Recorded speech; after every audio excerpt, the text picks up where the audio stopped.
Hello guys, this is your friend Naruto Fanfictions and we are back with a new fanfic. Which is what if Naruto was trained by Jiraiya properly after the wave part 1. And if you enjoy this fanfic then please press the like button and subscribe to my channel for more fanfic like this. And now let's start the fanfic. Walking down a dirt road leading out of the village hidden in the leaves, or Konohagakure, surrounded by the massive trees that help hide one of the 5 great hidden villages, we find our hero Naruto Uzumaki. He is a spiky blonde-haired boy with 3 whisker marks on each cheek, bronze-tanned skin, cerulean eyes, and is wearing an orange jumpsuit with a white collar, navy blue going along the shoulders and upper back, a red swirl circle in between his shoulder blades, a kunai holster on his right thigh, a beige weapons pouch on his right butt cheek, a forehead protector with a leaf symbol, which denotes his affiliation with Konohagakure, and black shinobi sandals. He's walking slightly behind his sensei, one of the 3 legendary Sannin Jiraiya, starting on his 2.5-year training trip. Jiraiya is a tall and well-built man in adulthood with fair skin. He has a wart on the left side of his nose and waist length, spiky white hair tied back into a ponytail, with 2 shoulder-length bangs framing his face. There are red lines under his eyes which extend further down his face all the way to the bottom. His attire consists of a green short shirt kimono and matching pants, under which he wears mesh armor that is visible at his wrists and ankles. He also wears hand guards, a black belt, traditional Japanese wooden sandals, and a red haori with 2 yellow circles on each side. He's carrying a large scroll on his back, and has a tattoo on his left palm, and wears a horned forehead protector with the kanji for oil, which denotes his affiliation with Mount Myoboku.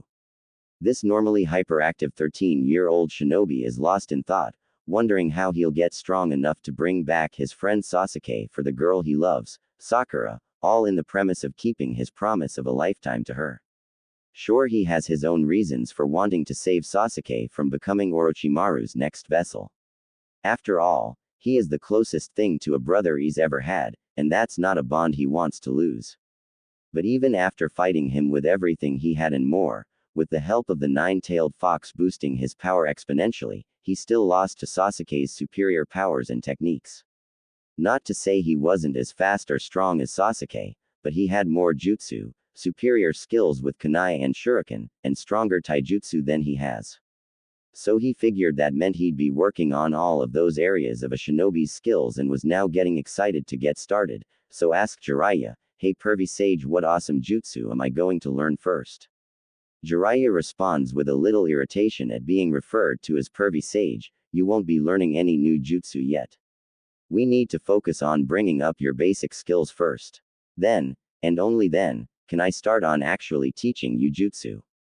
A despondent Naruto whines, "Oh come on, that's boring. I can't waste time on that weak crap. I need more jutsu and work on bettering my taijutsu." Jiraiya snaps back, "You can't learn any of those without a better base of skills to build off of." Naruto says, "What do you mean by that pervy sage? Why can't you just teach me super cool badass jutsu?" Jiraiya, with a breath of frustration at Naruto's ignorance, answers, "Because without a strong enough base your body wouldn't be able to handle it. Think of trying to build a house on 2x4s held between 2 boulders. They'd snap at the weight of the building being built on top of them." Naruto responds with face and tone of understanding, and maybe a little fear, "Oh ooh, so my body might break apart trying." Then with confidence and strength says, "I can take any pain or hardships if means I can save Sasuke." Jiraiya with a rare moment of seriousness says, "It takes more than a strong will and nerves of steel to master the art of the shinobi. The damage, the backlash of a powerful jutsu won't just hurt, it can and will kill you. Then you won't be saving anyone from your very painful and horrid end." Naruto with an even rarer moment of understanding shakily says, "Oh okay, but how long will that take? Because I can't afford to spend all of my time just building up my basic skills while Sasuke gets stronger and stronger." Jiraiya answers, "Hopefully within 1 year, but that will depend entirely on you and how hard you work." Naruto and Jiraiya, after having stopped walking, now facing each other, are quiet for a minute before Naruto with his classic fox-like grin says, "Then I'll have it down in half that time, because I'll work till I drop every day. That way we'll have more time to learn some badass jutsus. Believe it. In response to this, Jiraiya's face slowly turns into a grin, then into full-blown laughter. Ahaha. I should have known I couldn't keep you down for long. Maybe with that attitude you'll get the basics down in 3 months. Naruto asks hopefully, do you really think so? Jiraiya responds, who knows, miracles do happen. Ha ha ha. With a firm pout on his face, yet still with a hint of determination, Naruto yells back, just watch me pervy sage, I'll do it and wipe that stupid look off your face, believe it. Jiraiya's laughter lightens down to a small chuckle replies, well then, you got 3 months to do it and if you do I'll teach you whatever jutsu you want, but if you can't, then you'll train in whatever way I say without complaints, deal? Naruto answers without hesitation, sure, it's a deal. I'll win too because I don't give up and I'll never go back on my word, believe it. Jiraiya offering his hand says, it's a deal then. Naruto takes his hand and shakes it while responding, deal. As they separate and head on their way, Jiraiya believes he just pulled one over on Naruto, but fails to realize that Naruto's luck always finds a way to bring him a win on any bet. Just ask his fat Gamma-chan and Tsunade about it. 2 weeks later we find Naruto despondently eating a full course of the accursed green, his least favorite color, that goes by the name of vegetables. He's inside a local restaurant a few towns over from Konoha, having to eat them all because of his old perv of a sensei is making him. Ever since they made their bet pervy sage has been drilling the basics into him like a demon, or a perverted demon with an agenda to peek on the nearest women's bathhouse, so Jiraiya relentlessly beats Naruto into the ground every day, so he can run off for his research as quickly as possible. That's not to say his training is ineffective or weak, on the contrary it's doing wonders to increasing Naruto's strength, from chakra control, repelling genjutsu, kunai and shuriken skills, to his taijutsu.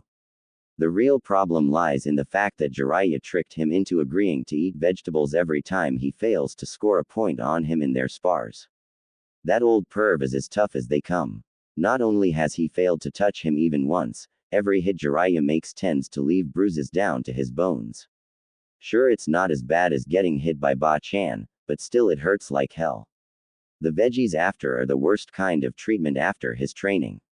He should have known that perv offering to teach him a jutsu early if can hit him in a spar was a setup, but come on, how could he pass up a chance learn a jutsu? What an idiot he is now, stuck eating his least favorite color food. On top of all of that, his progress to finishing his basic training wasn't even close to reaching the 3-month goal. At this rate he'll finish maybe in a year or 2, damn it all to hell. So in a poor attempt to spy on the pervy sage to possibly learn something really cool, he sends a shadow clone to follow him after every training session, only to end in failure every single time. The bright side is it takes a little longer for pervy sage to lose his clone every time he goes off somewhere. How does Naruto know this? That's simple. When his clone loses the perv he comes back and reports to the original that's stuck eating vegetables. This time is different though, because mid-bite of the accursed green, Naruto get a flash of memories from his clone following the perv and catching him neck deep in women, sake, and money. Damn it, he should have known that's all he'd find when looking for that old pervert. Wait a minute, how did he know all that? A look of pure confusion came across the blonde's whiskered face. His face scrunched up lost in deep thought, wondering how he had the memories of his clone. Steam soon came off of his head, leading him to face plant on top of his food with swirls in his eyes. It seemed too much thought in one moment lead to his mind overheating, go figure. Later that evening, with the sun just starting to pass over the horizon, Naruto finds himself being carried by a mess of white hair, stinking of sake and shame, to their hotel. Apparently, Jiraiya noticed Naruto's clone bursting as it charged the old perv trying to hit him for wasting his time following him, who knew he could be so observant with a pair of in his face. What Naruto didn't know, was that those brothels Jiraiya visits all the time are a large source of his extensive spy network. After all, who would think such a lecherous man in the middle of such debauchery would be gaining vital information? Then again, most men tend to be loose-tongued around beautiful women that are getting them drunk and lost in pleasure. Thus making them the perfect eyes and ears for his spy network, plus the added benefit of getting to spend time with beautiful women. Jiraiya is forced to leave his fun work early to go find the little idiot, knowing he'd have questions over getting memories of his clone. He didn't expect to find a passed-out Naruto at table with steam coming off his head and swirls for eyes. Sighing, the perv pays for the kid's food and lifts Naruto onto his back and heads back to their hotel room. On their way to the hotel, Naruto starts screaming at the perv for what his clone saw. What the hell, pervy sage? While I'm stuck eating crap and finishing my training, you're getting your perv on with a bunch of ladies. Interrupting himself, wait a minute, how do I even know that?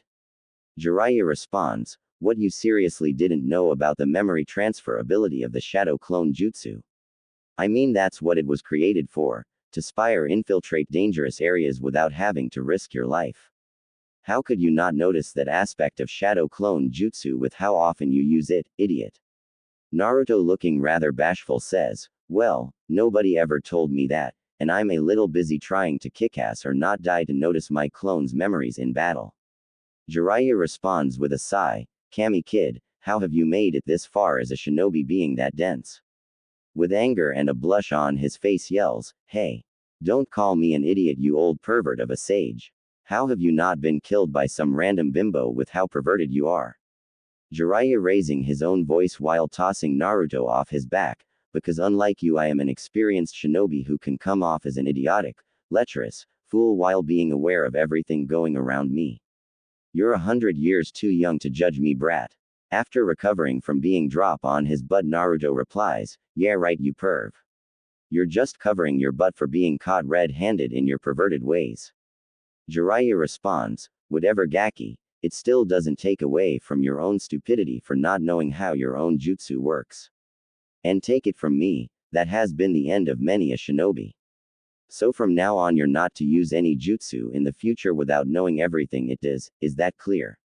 Seeing the serious face of Jiraiya, Naruto just nods his head yes.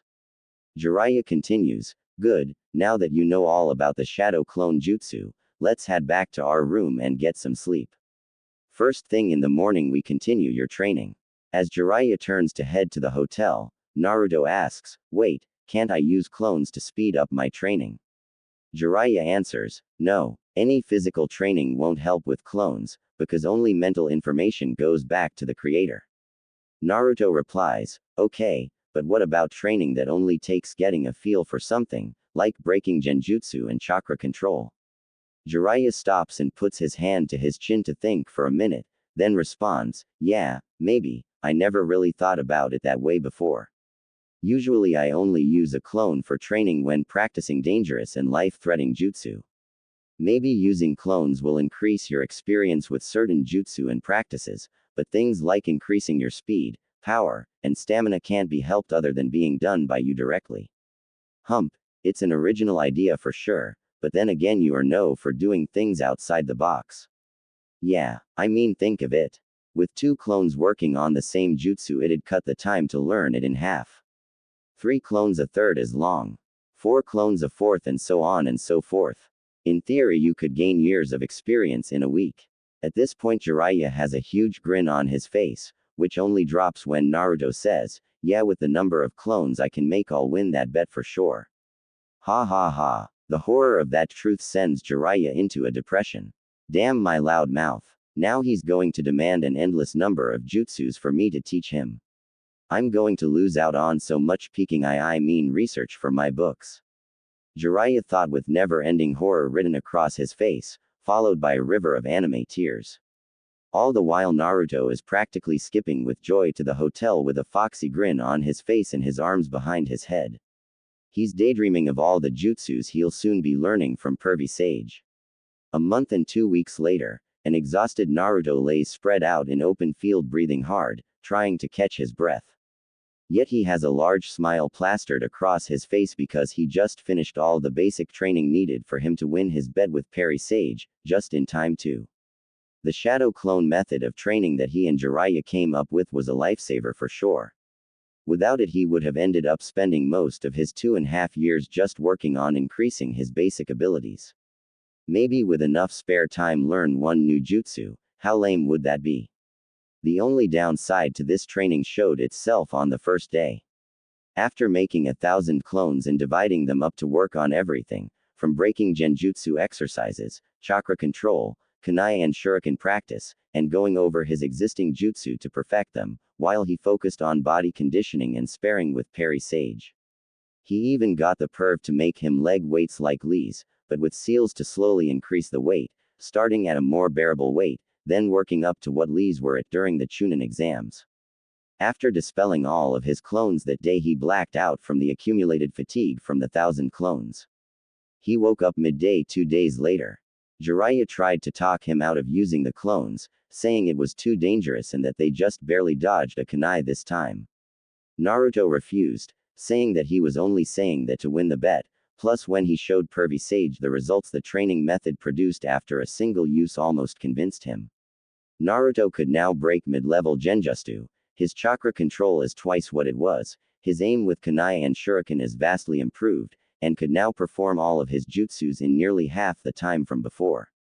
So the Pervy Sage came to a compromise by having Naruto use only 500 shadow clones a day until he could better handle the strain.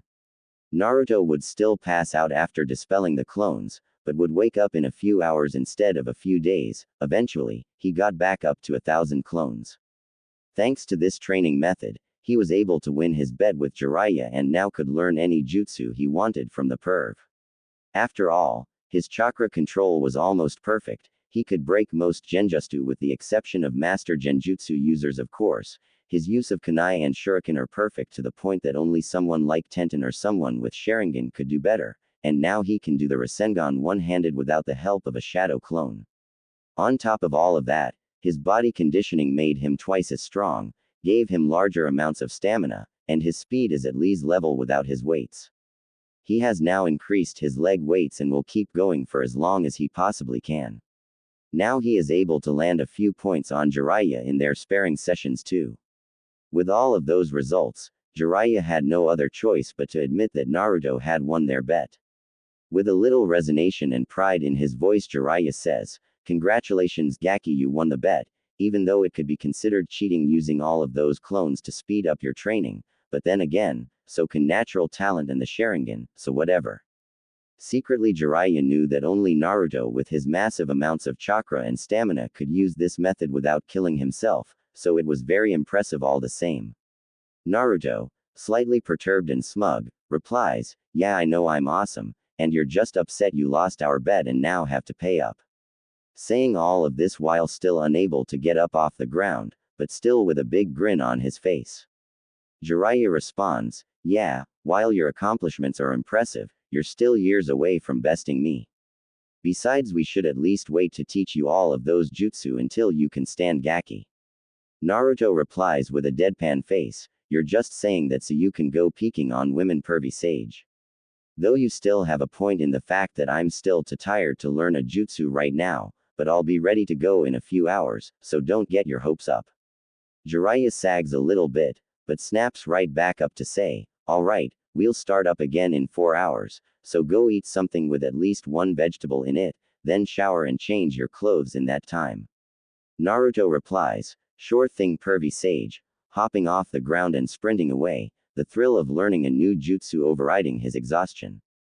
Jiraiya can only sigh with a grin at Naruto's rambunctious energy as he begins his thoughts. Maybe it's time to try and loosen the seal of the nine-tailed fox.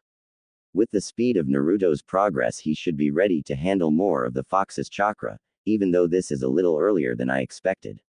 I know Naruto is going to be upset that I won't be teaching him a jutsu, but I should be able to deflect that by telling him that having more access to the fox's chakra will enable him to do even more powerful jutsu, and we'll work on that once he gets control of the Nine Tails power." Jiraiya then begins the preparations needed to loosen the seal, so as to ensure the fox doesn't escape during the process, and wondering if he should loosen it a little bit more than planned. After all, Naruto's a lot stronger than he anticipated him to be at this stage of his training. What's the worst that can happen? He'll be there to tighten it back up if he needs to. Naruto is heading to the training site they've been using these past few weeks to meet up with Jiraiya. All in the effort to collect on his winnings by learning a new jutsu.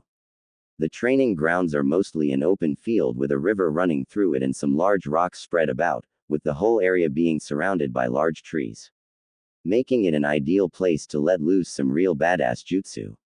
It's been 4 hours after having won the bet, now he's finally going to learn something totally awesome. Like an elemental jutsu that can vaporize a field in a single shot, or that neat hair mane lion something he's seen PerviSage use. Man, he can't wait, so he starts running full blast towards the training grounds. Once Naruto arrives at the training ground, with a trail of dust following behind him, he notices a toad with a really long scroll-like body standing next to Jiraiya. He wonders if he's going to learning some kind of summoning collaboration just like what Jiraiya does with the chief toad, so he asks, "Hey PerviSage, who's the scroll toad and what's he doing here?" The toad answers before Jiraiya can, "My name is Garotora and I expect you to show me some respect. This scroll happens to be the key to your seal given to me by the fourth Hokage himself, brat."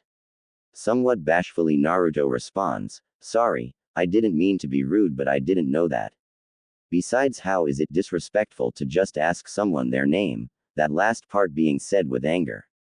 Garotora answers, "Because you were asking Jiraiya and ignoring me while also insulting my looks, brat." Naruto fires back, "Who knew toads were so touchy? And besides, I wasn't insulting the way you look. I was just calling it as I saw it, and by the way, you actually kind of look cool. I was hoping that I'd be learning some kind of cool collaboration jutsu." Garotora responds with a blush, "Oh, thanks I guess. Unfortunately you won't be learning any jutsu from me. I'm not suited for combat. Like I said, I hold the key to the nine-tailed fox's seal." Naruto simply replies, "Oh no biggie, but why are you here then if you're not going to teach me a jutsu? And what does it have to do with the fox?" At this point Jiraiya takes charge of the conversation. "What he's here for is to loosen the nine-tails seal, so you can have access to more of the fox's chakra. Now before you get your panties in a bunch about not learning a jutsu, put in mind that with access to more of the fox's chakra not only will it increase all of your abilities from strength to speed, but it will also give you access to more chakra. Which means you'll be able to learn more powerful jutsu than otherwise without. Plus, whether you like it or not, you're going to have to learn to control the nine tails power sooner or later. The truth of the matter is that the seal gets weaker with every passing year. Eventually it will fail entirely, and if you're not ready the fox will escape, killing you in the process." At this point, Naruto's sweating with fear and loudly gulps, leaving him with the only option but to nod his head in understanding. Jiraiya didn't like being so blunt about Naruto's predicament, but he knows anything less than the brutal truth could lead to huge argument with Naruto over the bet. "Kami, why did I ever agree to take any bet with Naruto of all people?" he thought. "Damn, I'm stupid." Unknown to everyone, this event will lead to both Jiraiya's and Naruto's life, along with the entire world of the shinobi, to change forever. As Jiraiya uses the key on the seal on Naruto's stomach, Naruto begins to feel a sudden surge of power flooding through his body, changing his appearance. His finger and toenails became elongated, along with his canines. His whisker marks became more prominent, his hair more wild and untamed. Naruto felt like things were going to get rough, making him glad he left his headband given to him by Iruka-sensei, and the necklace by Tsunade Ba-chan back in his room. He would never be able to replace such precious items, after all, they were given to him by the few precious people he has in his life. At this point Jiraiya backs off, having loosened the seal by nearly half, and looks to see Naruto being shrouded in red bubbling chakra filled with pure hatred and malice, but Naruto still seemed to be in control of himself, taking the shape of a fox with two tails. It wasn't until the appearance of the third tail that things started to get really going.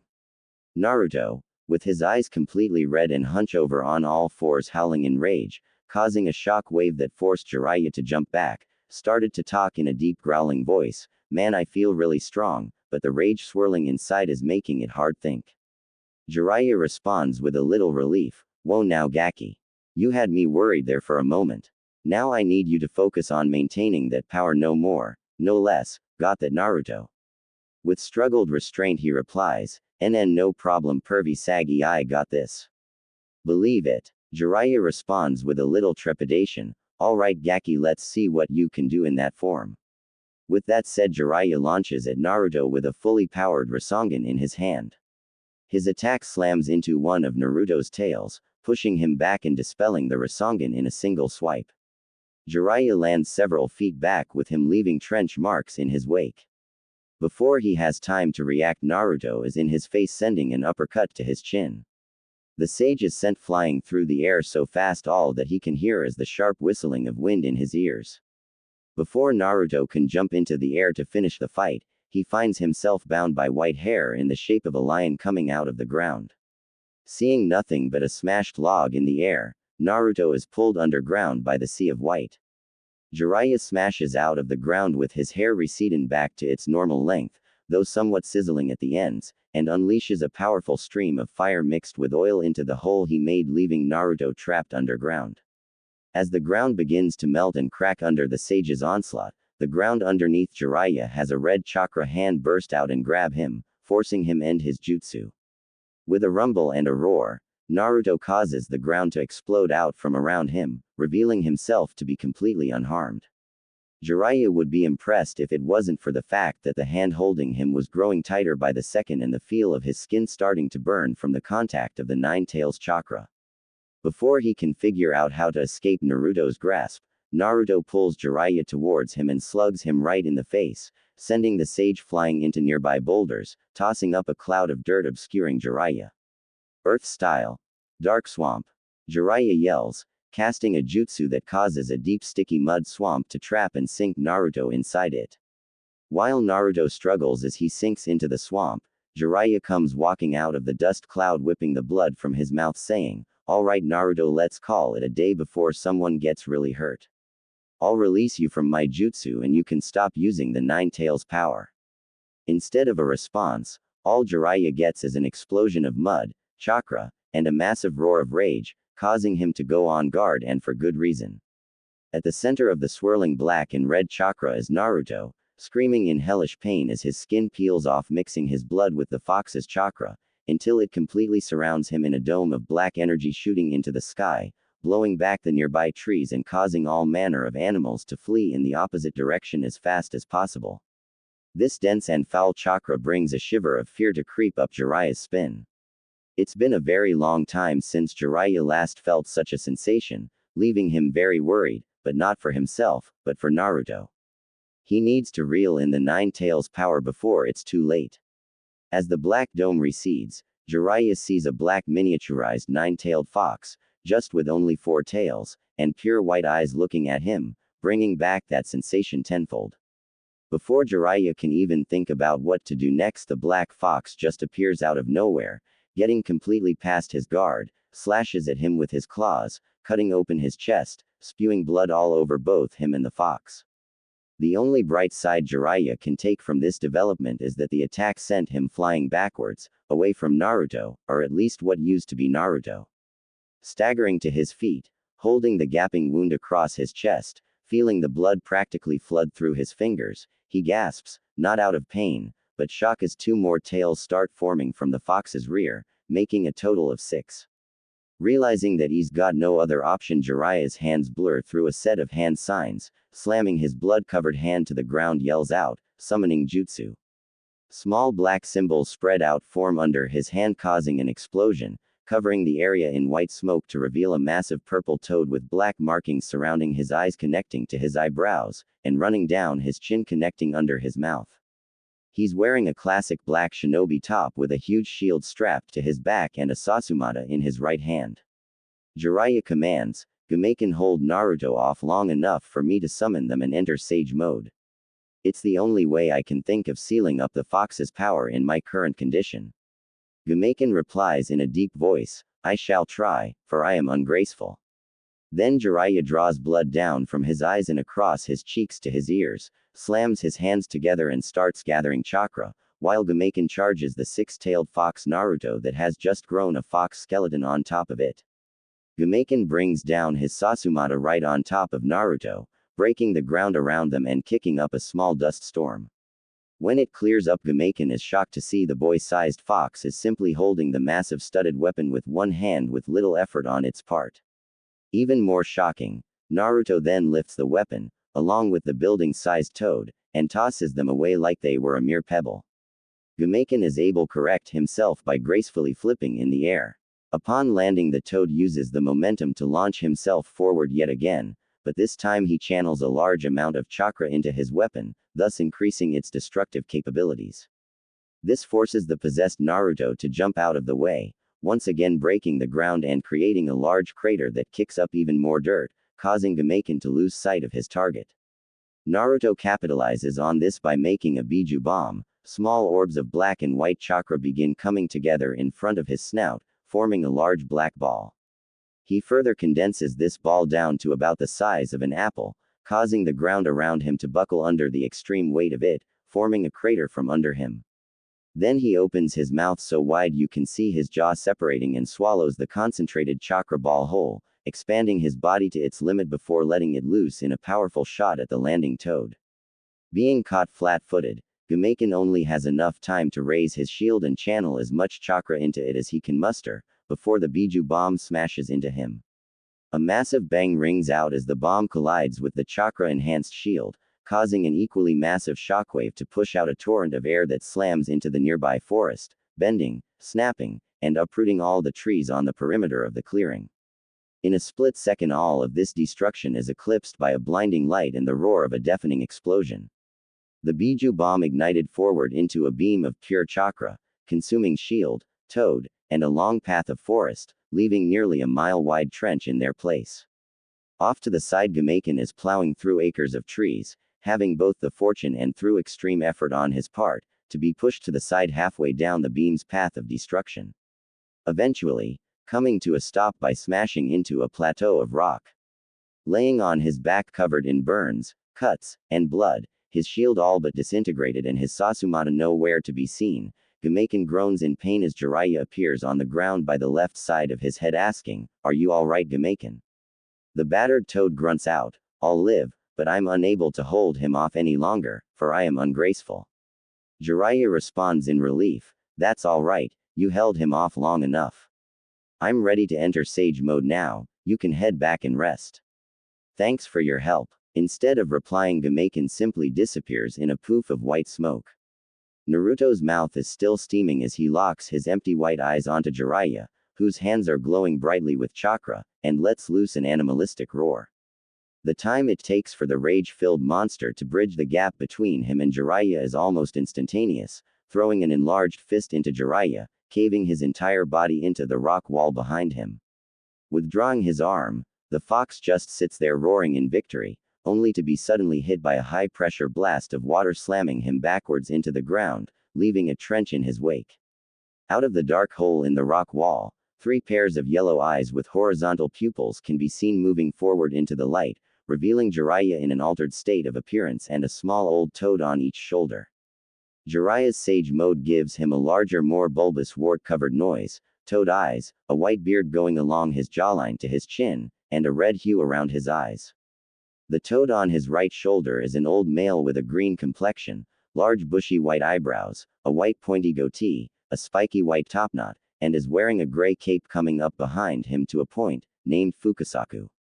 The old female toad named Shima on Jiraiya's left shoulder has a lighter pale green complexion, purple marking around her mouth. The top of her head looks as though she is wearing a purple hair net with hair rollers underneath, and is wearing a high-collar black cape.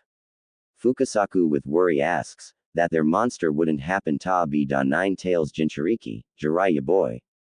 Jiraiya answers, "I'm afraid so, boss." Shima yells out, "How in tarnation did he turn into that?" Jiraiya answers with shame in his voice, "I used the seal's key to loosen it, so Naruto could gain more access to the fox's chakra and hopefully learn control it. But it seems in both my haste and overestimation in Naruto's abilities, that lead to 6 of the fox's 9 tails to be released. I was left with the only option to summon the both of you and enter Sage mode to try and suppress him long enough to repair the seal before it's too late." Shima responds, "That has got to be the most idiotic thing you've ever done, lad. Plus bringing me out here to fix your mess will cause me to gain more wrinkles."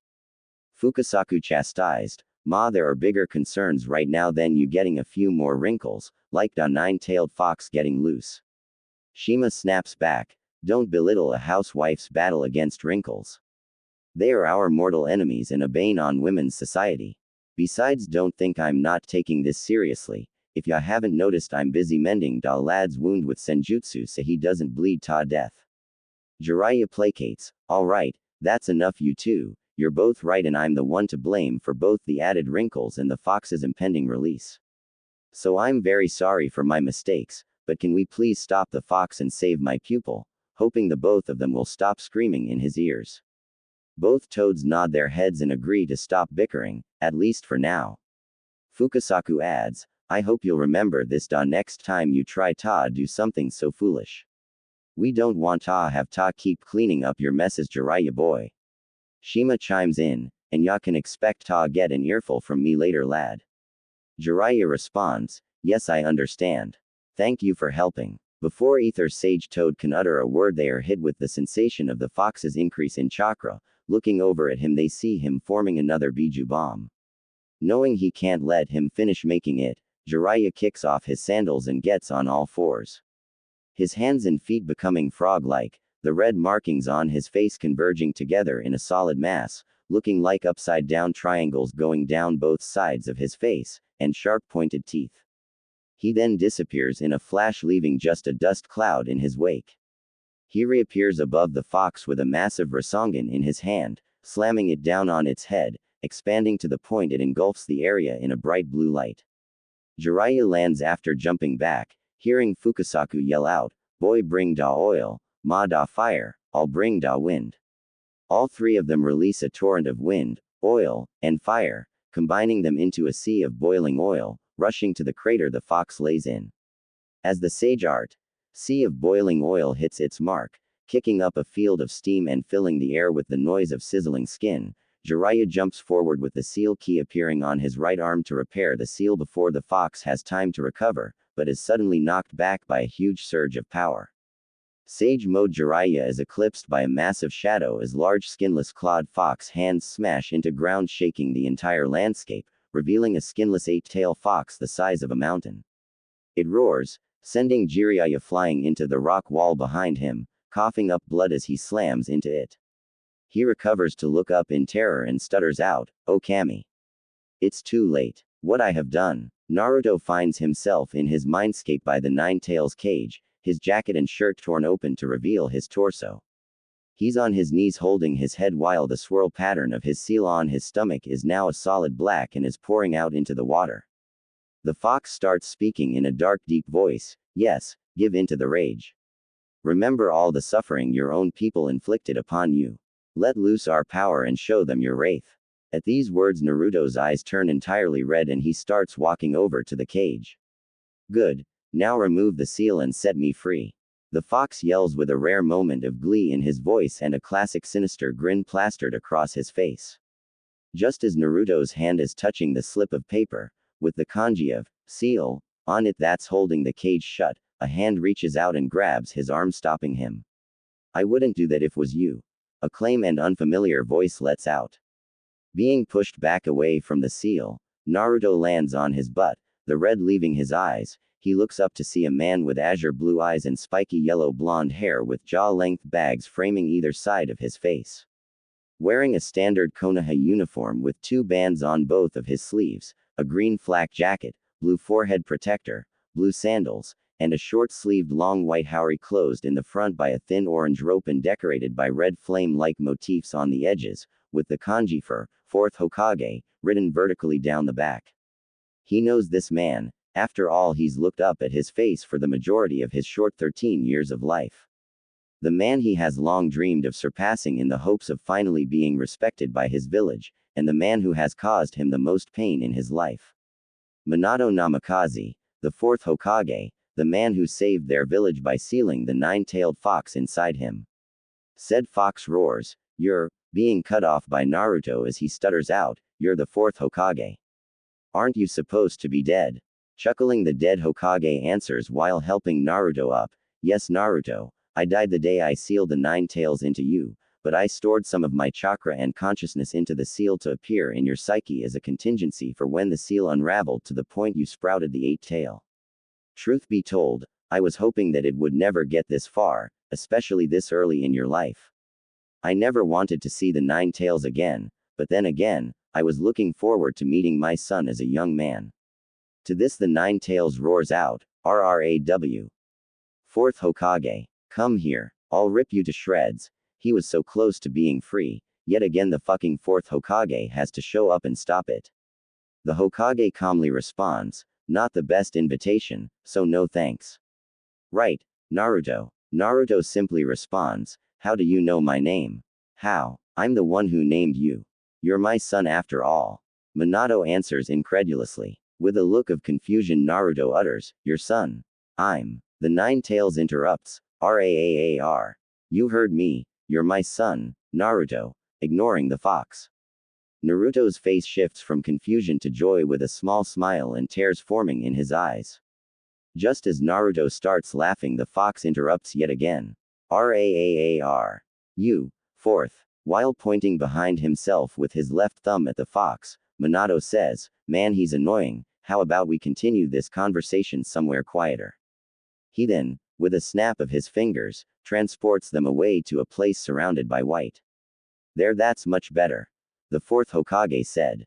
As Naruto sobs softly and tries to rub the tears out of his eyes with his left forearm, Minato continues, Lord Third didn't tell you much of anything, did he? I guess Lord Hiruzen wanted to suppress as much information about the Nine Tails as possible. If people found out you were my son, you'd have been in danger. I'm so sorry, Naruto. Naruto's response is a fist to his father's stomach and starts yelling with tears streaming down his face, why would you ever put the Nine Tails inside your own son? How could you put me through all of that? I don't know if I'm happy or if I'm mad. While Naruto still sobs softly, his dad asks him with a fatherly face, Naruto, how old are you now? Rubbing tears from his eye he answers, UNH. 13. Wow, already 13, huh? It must have been hard for you, Naruto. Forgive me. With a sad look on his face Minato continues, though I suppose it's little consolation to you for me to put on a fatherly face and apologize now, after putting you through all that. Naruto raises his head sniffing, answers with a pout, it's all right, I'm the fourth's kid, I'll deal. This causes his father to put on a pained smile before answering Naruto's previously asked question, I sealed half of the nine-tailed fox's chakra inside you, because I trusted that you would master this power, because you are my son. There's a reason I went to the trouble, it's based on something I learned 13 years ago, when the Nine Tails attacked Konoha. Naruto asks, what? Minato answers, there was a mastermind behind the fox, who manipulated him, made him assault the village. Quite a formidable shinobi. Back then he saw right through all of my moves, he's no ordinary shinobi. Someone you need extraordinary strength to stand against and hope to have a chance of defeating. I believe he will attack our village again. Who is this guy? Naruto asks. I don't know who he is, but can you tell that he wore a mask with a hole over his right eye, which contains a Sharingan with time-space jutsu better than mine. I also believe he is the one leading the Akatsuki. Mostly because he told me himself that he would one day regain control of the Nine Tails right before he fled. So it can't be mere coincidence that a group of S-class Rouge shinobi would be hunting Biju like he is.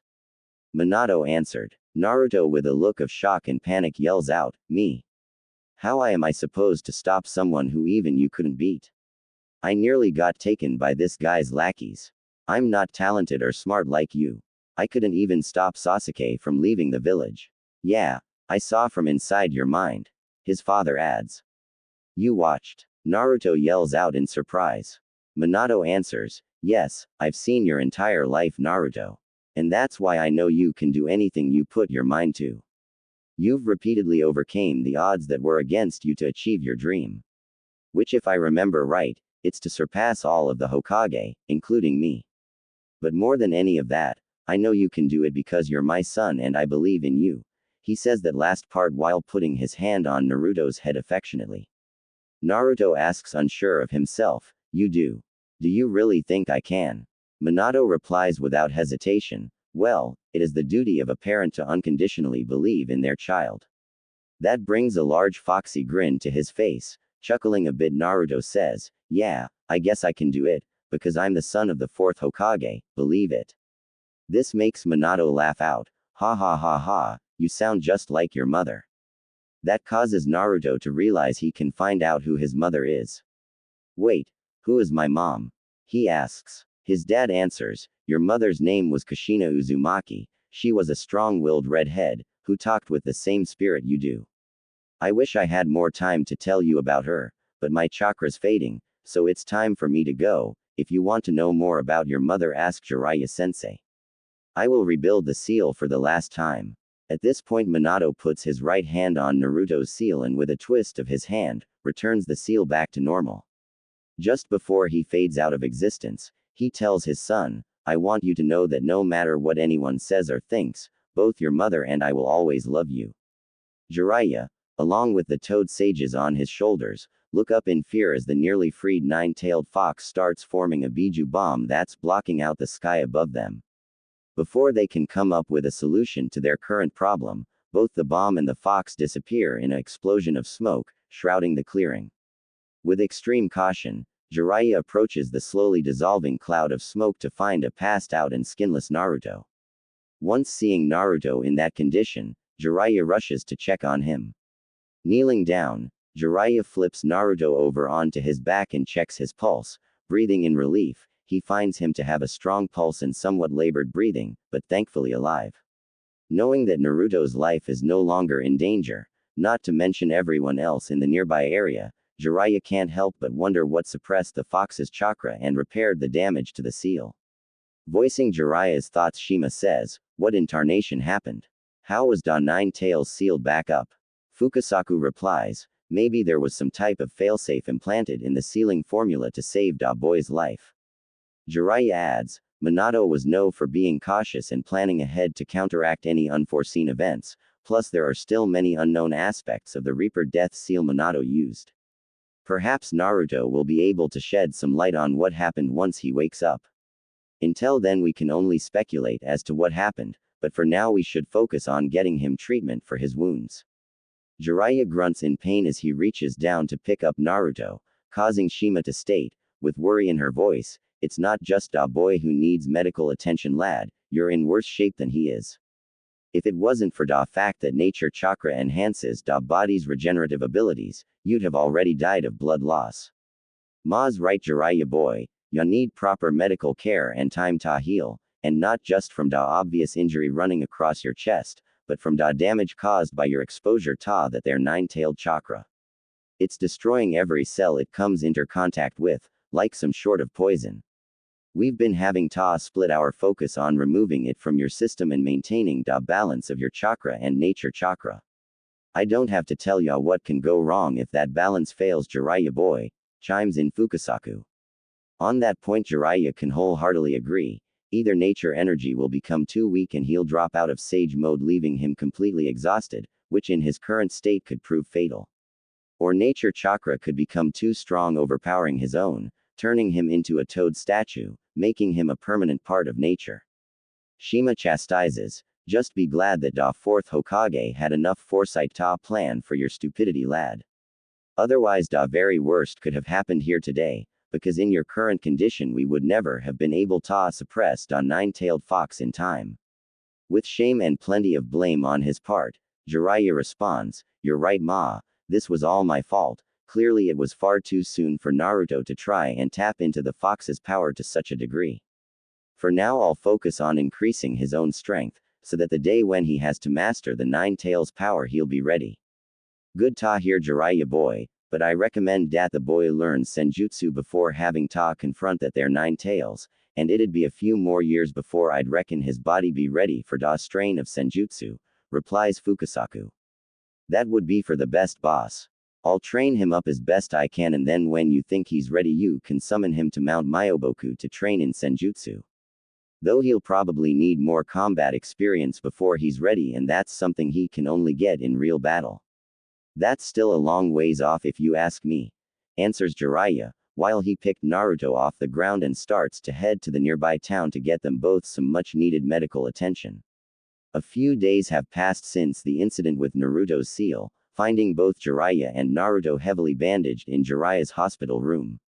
It kind of annoys Jiraiya at how fast Naruto tends to recover. He's already been discharged and is now removing the last of his bandages, revealing perfectly healed skin. To be honest, his skin came back in under a day, but his chakra exhaustion is what kept in the hospital for as long it did. Naruto didn't want to be bothered by the doctors, so he kept the bandages on to shut them up. While Jiraiya on the other hand is still looking at about a week before he'd be discharged.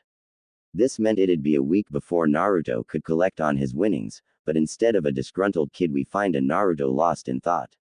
He was thinking about everything he learned from his dad in his mindscape.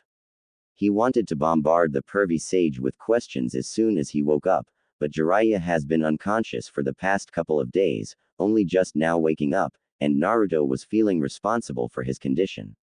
If he had been stronger and not as weak-willed, he could have resisted all of that hate and not hurt the pervy sage. Before Naruto can go down that rabbit hole, Jiraiya calls out, "Hey Gaki. What are you thinking about? It's not like you to be lost in thought. To be honest, I thought you never really used that lump you call a brain." While he broke out laughing, Naruto starts pouting and yells back, "Hey, I have a brain. It's just I prefer to use my gut. And for your information, I was thinking about how it was my fault you got hurt." This causes Jiraiya to immediately stop laughing and his face to take on a very serious look as he lectures Naruto, "Now you listen to me good when I tell you that the only one at fault is me. I should have never tampered with your seal, especially as much as I did at your age. It's far too soon for you to handle that type of power. I let my ego get the better of me, and we both paid the price for it. So I don't want to hear any more of this it's my fault talk, understand? If anything, I should be apologizing to you." Somberly, Naruto nods his head and replies, "Okay, but you're not entirely at fault, because I do need to master the fox's power, even my father said so." With a sudden look of shock, Jiraiya quickly asks, "What do you mean your father told you? While we're at it, how about you tell me everything about how you were able to suppress the 9 tails?" The next few minutes were spent with Naruto telling Jiraiya about everything that transpired in his mindscape, only stopping to clarify a few things for the pervy sage. Jiraiya was quiet, lost in contemplation over everything he was just told, before finally voicing his thoughts, so it wasn't just an automated failsafe, but Minato himself, and on top of that he tells you that the 9 tails attack on Konoha was orchestrated by a masked shinobi with Sharingan and time-space jutsu better than his own. And on top of that, this masked shinobi plans on finishing the job by retaking control of the 9 tails. Not to mention he suspects that the same man is the one leading the Akatsuki, who are planning to go after the Biju. Damn, this complicates things. I'm going to have to send a report of this to Tsunade, and I should try to send warnings to all the villages in procession of Biju to keep an eye out for the Akatsuki. For they'll be after their Jinchuriki. Letting out a sigh at all the extra work he's going to have to do, Jiraiya is interrupted by Naruto asking, "What's a Biju and Jinchuriki?" A confused look plastered on his face. Jiraiya can only face palm and groan out, "A Biju are tailed beasts, like the 9-tailed fox, and Jinchuriki are people the Biju are sealed inside of. It's a practice that came along as a means to weaponize the Biju's massive power, after the first Hokage gave them to rivaling villages to maintain a power balance among the nations." A moment of realization hits Naruto, he's a Jinchuriki and there are others like him out there. A million questions race across his mind, from wondering how many there are and if they had the same upbringing as him, to how could people willing turn others into weapons against their will and hate them for it. Seeing the thoughts swirling around in Naruto's head, Jiraiya starts answering his unasked questions. There are 9 Biju in total, ranging from the 1 tail to the 9 tails. Their power is represented by the number of tails they have. Meaning that there's never more than 9 Jinchuriki at any one time, and they tend to be treated the same in every village. After all, you met and fought the 1-tailed Jinchuriki from Suna, Gaara. So you know how unstable they can be. Though that's mostly from how horrible their childhoods are. Wait, Gaara's a Jinchuriki like me? Naruto yells out. Yes, he is, Gaki, so that makes him a target of the Akatsuki too, but don't worry, I'm already planning on warning Suna. Which should be the easiest of the villages to warn. Jiraiya answers. Now does that answer all of your questions? Yeah, about Jinchuriki and Biju anyways. Naruto replied, but what are we going to do about me mastering the 9 tails power? My dad said I'm going to need that power to beat that masked guy. Jiraiya in a reassuring tone answers, don't worry, I only said you weren't ready yet, not that you'll never master it, but we need to get you ready before we try again.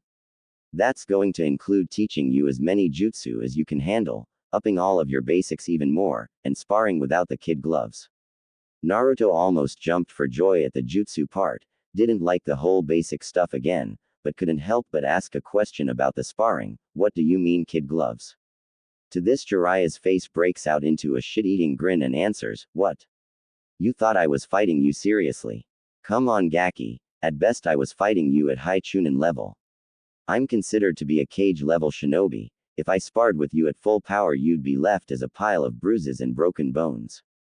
Naruto would like to argue that fact, but he remembered the battle Pervy Sage had with Orochimaru and that had been with both of them in a weakened state.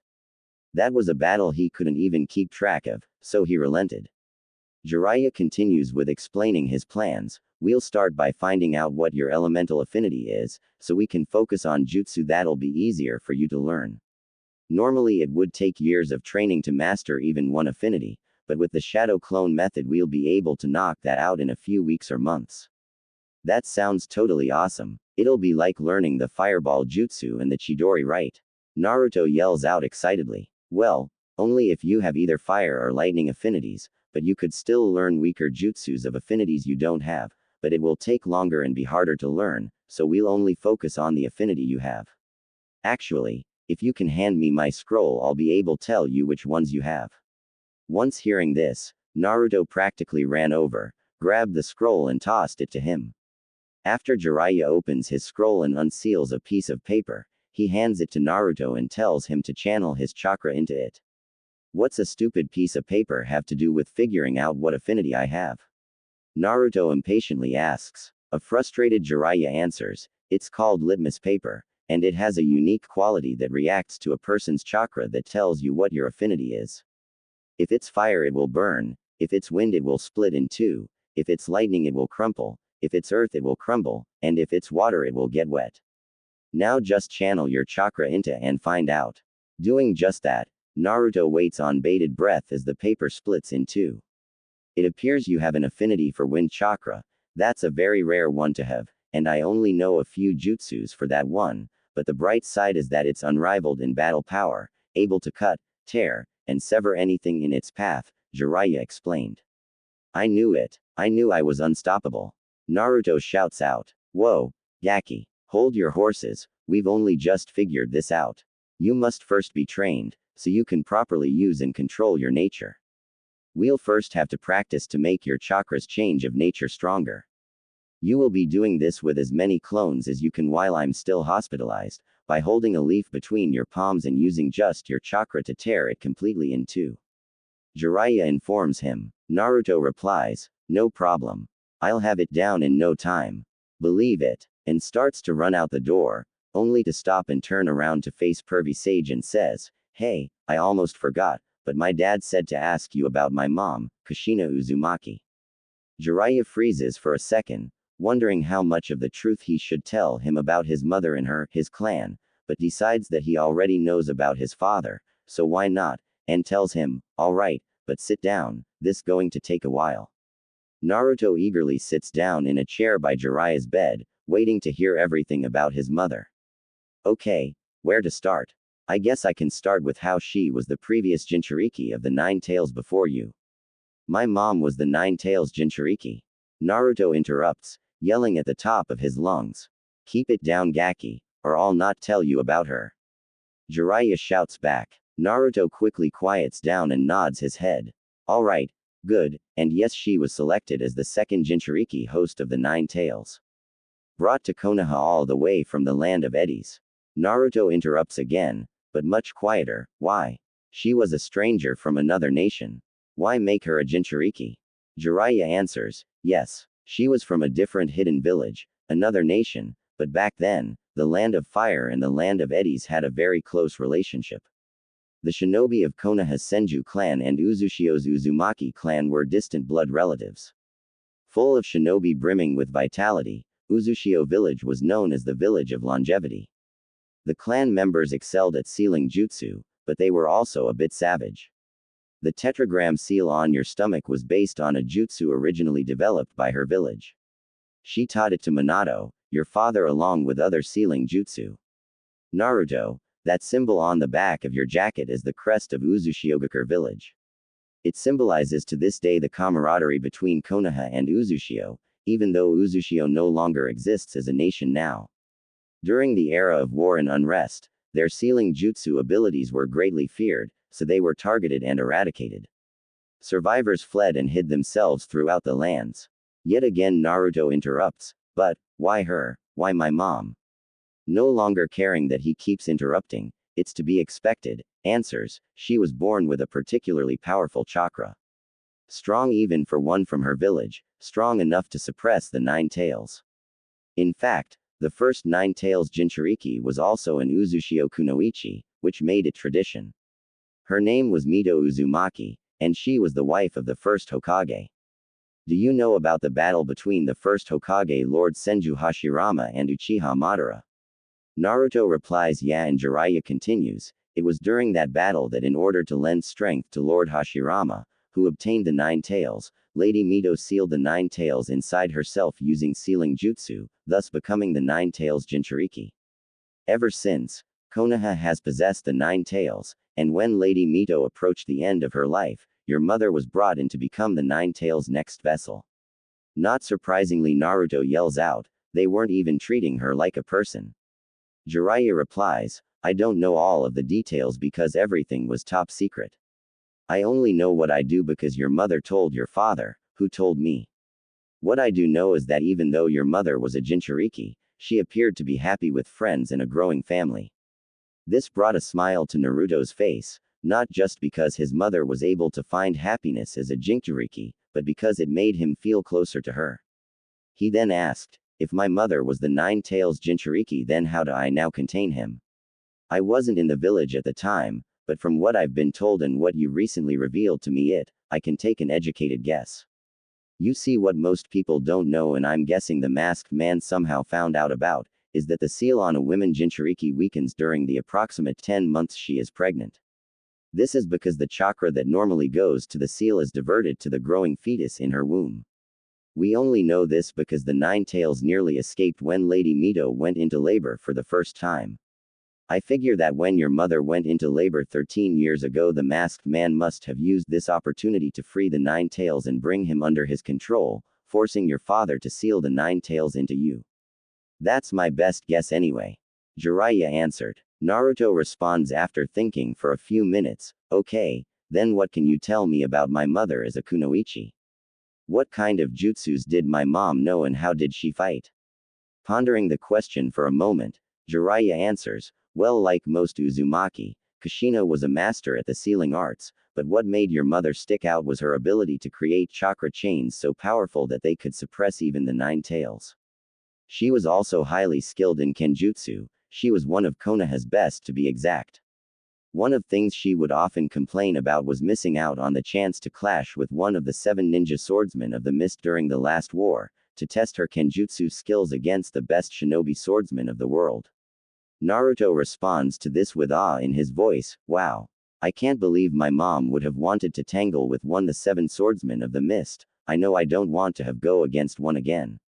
She must have been completely fearless. Laughing a little bit, Jiraiya says, I wouldn't count that time where I saved your butt from Kisame Hoshigaki. You didn't really get the chance to fight him after all. Huh, that fish guy with Sasuke's brother was one of the 7 swordsmen. A confused Naruto asked, yeah, who else would I be talking about, Gaki? Jiraiya, the one confused this time, asked. Oh, I was thinking about my team's first C-rank mission to protect a bridge builder, but it turned out he lied about the kind of people that were trying to kill him, and we ended up fighting against Zabuza, the demon of the mist. Naruto answered. A very shocked Jiraiya demanded that Naruto tell him the story from the very beginning to the very end.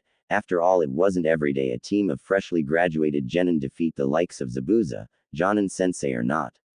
After about a half hour of hyperactive storytelling from Naruto, Jiraiya just sits there with his jaw wide open for a few minutes, before practically yelling, you seriously left the Kubikiribocho, a legendary weapon revered as a national treasure in Kurigakure, and is probably worth hundreds of millions on the black market, as a grave marker for Zabuza in Nami. I mean, I can expect that kind of idiocy from you, but not from Kakashi. I wouldn't be surprised if someone has already stolen it. Alright, the first thing we're doing once I get out of here, is to head to Nami and retrieve the Kubikiribocho, if it's still there, that is. Naruto quickly jumps up and yells back, "Hey! Don't yell at me. How was I supposed to know that sword was that important? And what do you mean we're going to Nami? You're supposed to train me, not run off trying to strike it rich pervy sage." Jiraiya, in the blink of an eye, grabs Naruto by scruff of his jacket and pulls him up to his face and calmly says, with a deadly serious tone, "I'm not looking to strike it rich, Naruto. That blade is a very powerful weapon that any shinobi would give their left arm to have. Plus, I'm not stupid and you're very predictable. You're going to want to learn as many jutsus and techniques that your parents knew, so as to be closer to them. If that's really the case, then you can't do any better than one of the swords of the 7 ninja swordsmen of the mist. As for the training you part, I can do that on the way, and we can even train for a bit in Nami. Remember, I'm your sensei, and even if you don't understand my methods, you can be damn sure that what I'm doing for you is for your own good." Got that, Naruto? All Naruto could do was nod his head, for the pervy sage was right on all accounts. He wanted to learn sealing jutsu and kenjutsu like his mom, and the Hiraishin his father was famous for. Even if sounded stupid or seems impossible, he wants to use these jutsu to feel closer to the parents he never got have. Glad to see that Naruto understands, Jiraiya gently puts him back down and says, "Now go get to work on the leaf exercise. I want you to have it split in 2 by time we head out." As Naruto runs out to meet the pervy sage's challenge, Jiraiya thinks about how hard these next 2 years and 3 months are going to be for the both of them, and can only groan out at how much research he'll be missing out on. Yet that can't keep the grin off his face as he looks out his window to see about 1,000 Naruto clones holding leaves in their palms. A week had passed since Jiraiya had been discharged from the hospital. Jiraiya and Naruto are standing in front of the Great Naruto Bridge leading into Nami, looking up at the sign. That causes a single thought to enter Jiraiya's head: oh great. The Gaki already has an ego the size of the Hokage's monument, now it's just going to explode up to an unbelievable level. During Jiraiya's internal plight, Naruto is just standing there slack-jawed, unable to process the awesomeness of having a bridge that saved a nation named after him. That didn't last long, for Naruto shouted out in glee, "See pervy sage, I told you I'm a badass shinobi and this proves it. Hey Gaki, don't let this go to your head. There are countless shinobi that have accomplished outstanding and world-changing events that still found themselves in an early grave. Hell, just about every Hokage, except the third, died fairly young, your father being the youngest. So don't you dare get up on some high horse when you haven't even reached the greatness of the Hokage, otherwise I might as well dig your grave right now." Jiraiya chastised. This causes Naruto to deflate fast and mutter out, "I'm sorry pervy sage. It's just that almost nobody thinks that I'll ever amount to anything, and to have the entire nation of Nami practically shout out otherwise, filled me up with so much joy that I couldn't contain myself."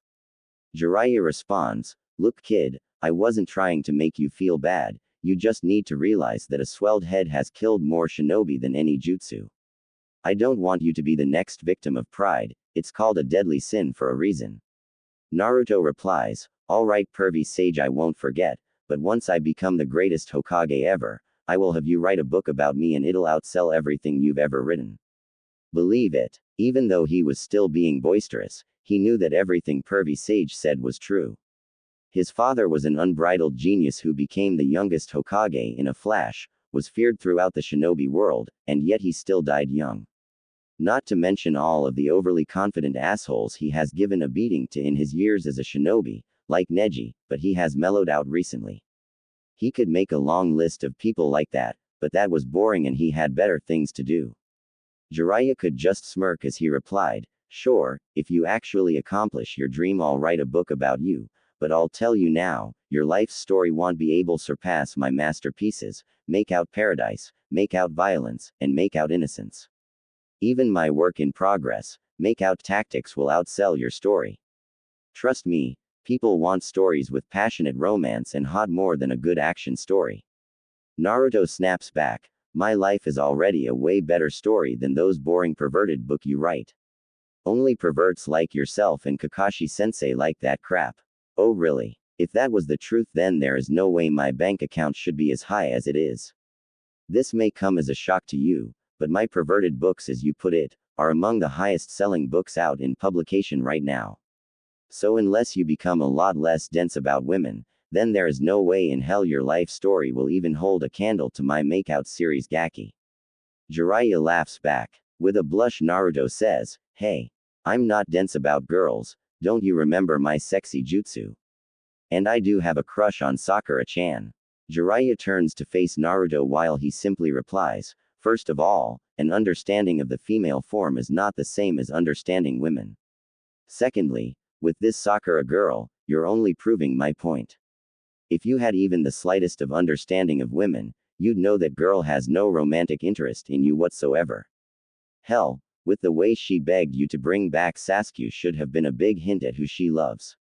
With fire in his voice, Naruto says, "Yeah, I know she loves Sasuke, but that doesn't mean she can't become interested in me. All I have to do is keep trying, she'll eventually accept my feelings for her. I don't give up. That's my nindo. Believe it." Realizing that he needs to nip this in the bud and fast, Jiraiya, with a serious look and tone of voice says, "Naruto, I need you to pay attention to me because what I'm about to say may be harsh, but it's the cold hard truth. There is nothing wrong with persistence, but eventually you have to accept when someone doesn't feel the same way about you as you do them. Trust me, nothing good will come out of a one-sided obsession. At best, it will lead you down a life of loneliness, where you'll be envious of the happiness of others, never experiencing it for yourself. At the worst, you can end up driving her away completely, where she will go out of her way to avoid you, cutting off all ties with you. No more being on the same team, no more friendship, nothing. Do you really want to lose her as friend and teammate?" Naruto had never even considered that she could get so fed up with him that she'd stop being his friend. He loves her, but he'd rather let her go and keep her as a friend, than hold on so tight that she'd stop being in his life. Sadly, he replies, tearing up, "No. I don't want to lose Sakura, but I don't know how I'm supposed to stop loving her that way."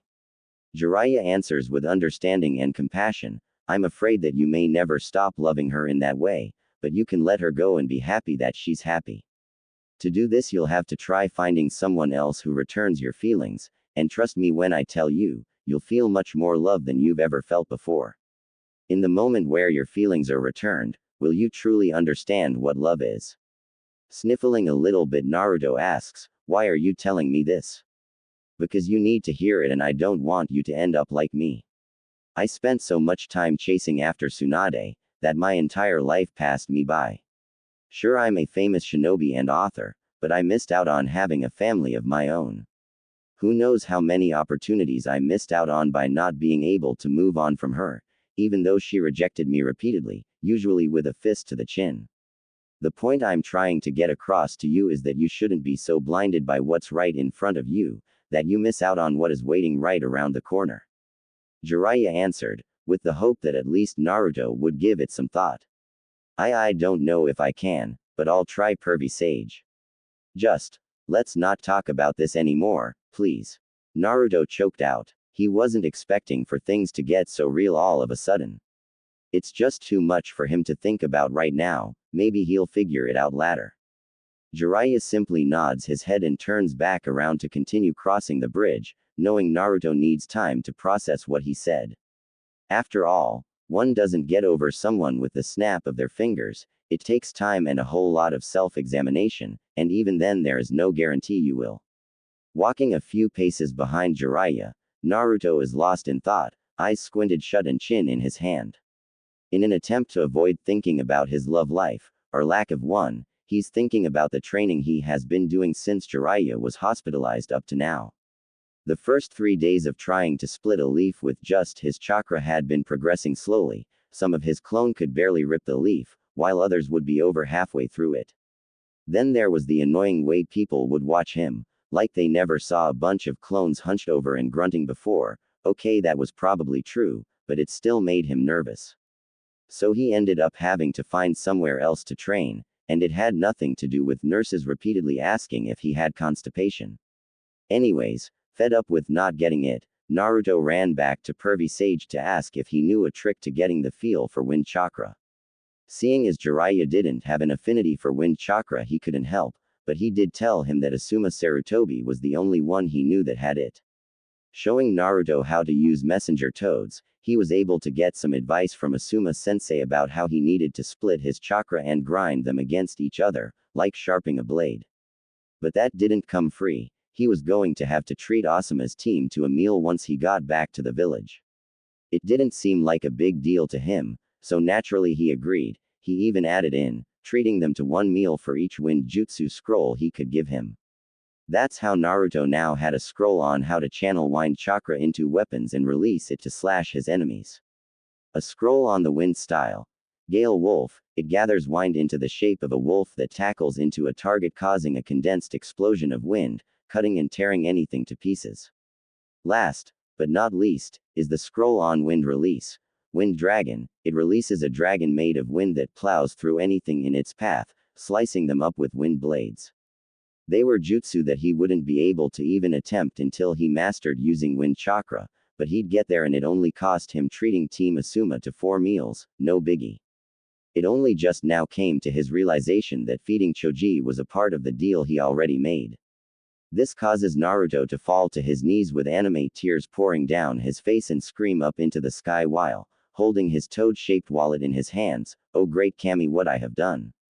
Forgive me, Gama-chan." He was going to be eaten into bankruptcy. Hearing Naruto screaming causes Jiraiya to turn around with a confused look on his face and ask, "What in the world are you crying about, Gaki?"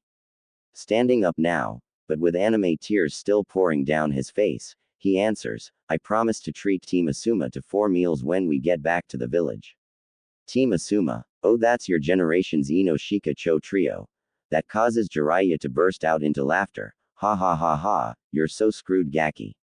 The Akamichi appetite is legendary. You'll be lucky to keep the clothes on your back. Why in the hell did you promise that?" Naruto bashfully answers, "I did it for some advice on using wind chakra and 3 scrolls on wind jutsu." Jiraiya laughs back, "Asuma played you big time. But look at it this way, at least you learned a lesson on making deals, and that's if it sounds too good to be true, then it probably is." While Jiraiya continues on his way across the bridge, laughing loudly the whole way, Naruto just pouts, falling in behind him. Eventually Jiraiya's laughter dies down, allowing Naruto to return to his thoughts about his training. After getting what he thought was a good deal, Naruto was able to complete the leaf-splitting exercise by the 4th day. He went back to Pervy Sage for the next exercise to only be told to go back and try to split a tree with his wind chakra in a single burst. Normally he would have been told to split a waterfall, but there weren't any nearby. The pervert said it had to do with increasing the strength of his wind chakra's release, now that he got a feel for using it. So for the remaining 3 days of waiting for the Pervy Sage to be released from the hospital, he and more than 1,000 clones could be found in the nearby forest trying to cut down trees with just his chakra. He was just glad those trees weren't even half the size of the ones in Konoha. That would have taken him months even with clones to cut through one. By the time they left for Nami, one would find thousands upon thousands of trees cut in varying degrees of slash marks on them, but not a single cut down tree. That didn't mean he was done trying. All along the way he'd send 1,000 clone to find trees and continue, while he'd occasionally spar with Pervy Sage. When Jiraiya said no more kid gloves, he meant it. Naruto was sometimes beaten so bad that Jiraiya would have to carry his unconscious carcass for the rest of the day and he wouldn't wake until the next afternoon. 7 days of that while traveling nearly killed him, but at end of it, just before arriving at the Great Naruto Bridge, he was able to split a tree in a single burst of wind chakra, meaning he could start on learning wind jutsu. He was just starting to practice channeling wind chakra into his kunai, along with 1,000 clones of course, but Jiraiya made him stop as soon as the bridge became visible, saying it would upset the locals and that he could continue once they retrieved the Kubikiribocho. Once they made it across the bridge, Naruto is taken back at how good Nami looks compared to how it used to look. The difference is like night and day. Where there used to be rundown buildings and homeless people crowding the streets, there is now a bustling shopping district filled with patrons and happy children running around. Naruto is interrupted by his stupor by Jiraiya saying, "Alright Gaki, you can take in the sights later. Hurry up and take me to Zabua's grave, so we can get his sword and start your training in Kenjutsu." "Geez Pervy Sage, I haven't been here in like 2 years and a lot has changed in that time, let me get my bearings. a perturbed Naruto replied. With a deadpan face, Jiraiya asks, don't tell me you forgot where you buried their bodies. No, I just can't exactly remember where it is at the moment, give me a minute, pervy sage. A dumbfounded Naruto answers lamely. That answer leads to Jiraiya to gain a few tick marks on his forehead, while he menacingly advances forward, cracking his knuckles, overshadowing him. Here, let me help jog your memory. Jiraiya heatedly stated. After a few knocks to his head and several pain-filled screams later, Naruto was able to remember in keen detail where Zabuza and Haku are buried. Unfortunately, the Kubikiribocho was already gone without a trace, leaving Naruto sweating bullets as Jiraiya had a look that could kill, but not the fast drop-dead kind, no, the slowly torment you to death kind. Fortunately for Naruto, Jiraiya was a level-headed person, well, whenever it didn't involve beautiful women, that is, and was already heading back to town to dig up whatever information they could about Zabuza's blade. As it turned out, there was a rumor saying that the one who knows the location of Zabuza's blade is Tazuna. With that in mind, Naruto leads pervy sage to Tazuna's house by leaping through the trees at full speed. Dusk was approaching and they needed to hurry if they wanted to get there before nightfall. Plus, he's rather excited to see the old drunker and his family again after all this time. On the way there, Naruto spots two trees with slash marks going all the way up them. He can't help but remember the heated struggle he went through to catch up to Sasuke in the tree climbing exercise. Just like then, Naruto finds himself struggling to catch up with Sasuke, but also like then, he'll catch up. Then he'll bring him home. He's brought out of his thoughts when he sees Tazuna showing Inari how to properly cut a piece of lumber to size. Landing a few feet in front of them, Naruto yells out, "Hey old man, Inari, how are you guys doing?" Looking up at the ever-familiar loud mouth, to see Naruto approaching them with a huge grin on his face, Tazuna, with a grin appearing on his face, replies, "If it isn't my favorite pipsqueak. It's good to see you." Tazuna is a gray-haired, bespectacled man with a large beard and dark eyes, wearing a sleeveless V-neck shirt with an obi, pants, a pair of sandals, and is carrying a towel around his neck. Inari's face breaks out into equally large grin before yelling out at the same time as his grandfather, "Hey Naruto. What's up?" He's a kid with spiky black hair and dark-colored eyes, and apparently he's taken up wearing the same clothes as Tazuna. Naruto scowls at the pipsqueak remark. He's still a little sensitive about his height, before yelling back, "Yeah, it's good to see you too, you old drunk.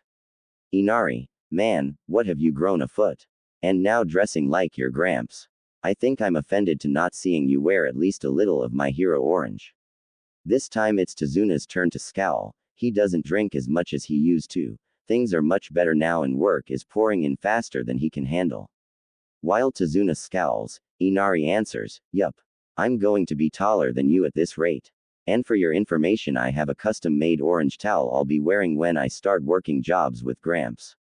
Believe it. That reaction brings a smile to Naruto's face, while both Jiraiya and Tazuna just stand there with deadpan faces, hoping Inari will outgrow that habit. Snapping out of his stupor, Tazuna asks, "Hey brat. Who's the big guy? Did something happen to your sensei and where's the rest of your team?" That gets Naruto to stop his conversation with Inari, to answer,